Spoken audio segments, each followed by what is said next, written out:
Napansin niyo ba na nitong mga nakaraang buwan, parang laging mainit ang balita? Hindi lang dahil sa panahon, kundi dahil sa tensyon sa pagitan ng mga malalakas na bansa at yung mga gulo na nakikita natin sa ibang panig ng mundo. Bilang mga Pilipino, hindi naman sa nega tayo, pero kailangan nating maging advance mag-isip. Kung tatanungin niyo ang mga lolo at lola natin tungkol sa hirap noong World War II, sasabihin nila na talagang biglaan ang pagbabago ng buhay. Ang pag-uusapan natin ngayon ay hindi hula-hula lang, kundi base sa mga totoong nangyari sa mga bansang dumanas ng giyera at sa kasaysayan mismo ng Pilipinas. Kapag dumating yung punto na nagkagulo na talaga, yung mga bagay na normal sa atin ngayon ay pwedeng maglaho sa isang iglap lang. Handa ka na bang malaman kung ano ang 10 posibleng mangyari sa buhay mo kapag nagkaroon na ng malawakang gulo sa bansa? Pero bago po ang lahat, baka pwedeng palike ang video na ito. Dahil napakalaking bagay na ito sa aming content creators at mangyaring mag-comment sa baba kung taga saang lugar ka para malaman namin saan umaabot ang ating mga video. Maraming salamat po. Ang unang-una na mararamdaman nating lahat ay ang pagbagsak ng halaga ng pera at ang paghinto ng mga bayarin sa utang. Sa oras na magkagulo, asahan mo na ang mga bangko at pati ang paniningil ng utang ay hihinto muna dahil wala na sa ayos ang sistema. Pero ang kapalit nito, yung perang papel na pinaghirapan nating itago sa alkansya o sa wallet ay baka mawalan na rin ng saysay. Isipin mo na ang 1,000 piso mo ay baka hindi na makabili kahit ng 1 kilong bigas o 1 lata ng sardinas. Ang mas magiging mahalaga na sa panahong iyon ay yung mga bagay na direkta nating pwedeng kainin o inumin para mabuhay. Kasunod niyan ay ang pagkawala ng mga trabaho na hindi naman talaga kailangan para sa survival. Yung mga opisina, call center at malalaking mall, malamang na magsasara ang mga yan dahil mawawala ng kuryente at pati ang internet ay pwedeng maputol. Ang mga tanging trabaho na mananatili at talagang kakailanganin ay yung mga nurse at doktor dahil siguradong dadami ang mga taong masasaktan o magkakasakit. Kung ang trabaho mo ay sa harap lang ng computer o sa loob ng aircon na opisina, malaki ang chance na wala ka nang mapapasukan sa oras na magsimula ang gulo. Isa pang mabigat na realidad ay ang pagkawala ng batas at kaayusan sa ating paligid. Kapag hirap na ang gobyerno, ang mga pulis ay hindi na rin makakilos ng maayos, kaya nawawala na ang takot ng mga taong may masamang balak. Dito na papasok yung mga nakakatakot na pagnanakaw sa mga tindahan o yung tinatawag nating looting dahil sa tindi ng gutom.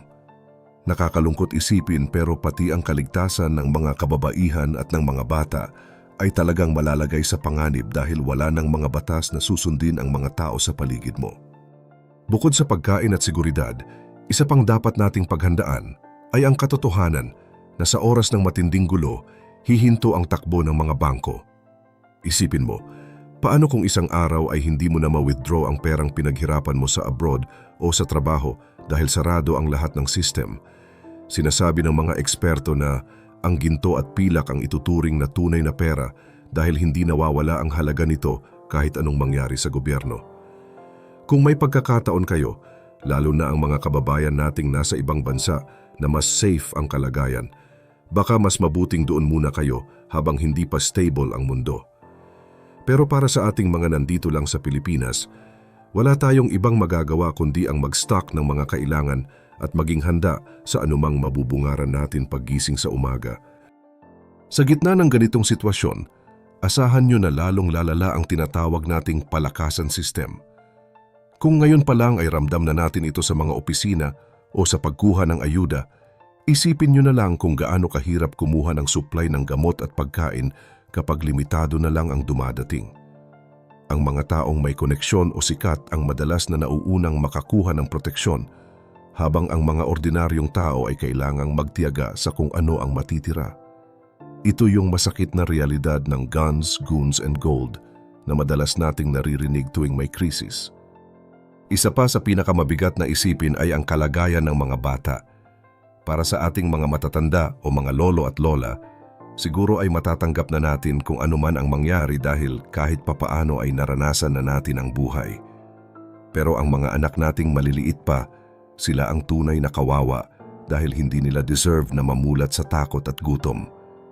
Manalo man o matalo ang bansa sa isang labanan, ang mga bata ang laging talo sa huli dahil sa trauma at hirap na dadanasin nila. Kaya nga marami ang nagsasabi na sa panahong ganito kagulo ang mundo, baka hindi muna praktikal ang magplano na magbuntis o magdagdag ng baby hanggat hindi pa tayo nakakasiguro sa kaligtasan ng susunod na henerasyon. Pagdating naman sa pakikipagsapalaran, ang mga taong may value o pakinabang ang madalas na binibigyan ng prioridad. Kung ikaw ay isang karpintero, nurse, doktor o marunong mag-ayos ng mga gamit na electronic, kailangan ka ng komunidad para mabuhay.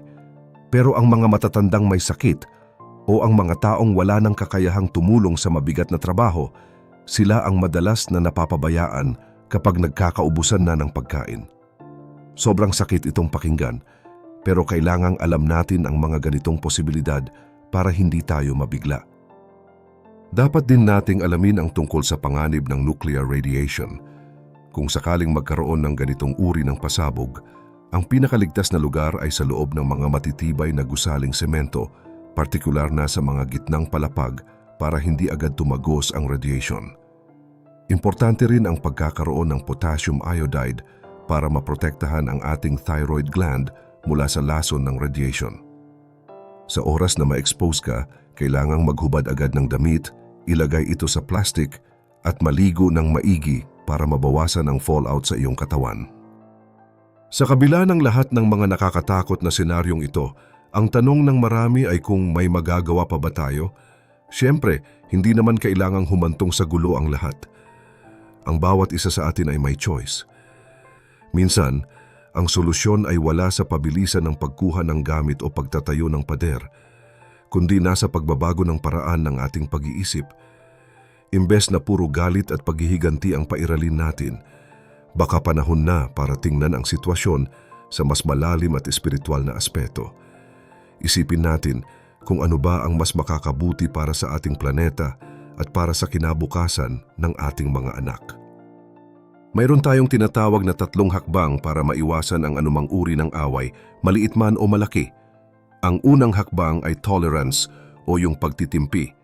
Kahit hindi mo gusto ang ugali ng kapitbahay mo o ng ibang tao, basta't kaya mo silang tiisin nang hindi mo sila sinasaktan o sinusugod, malaking panalo na iyon.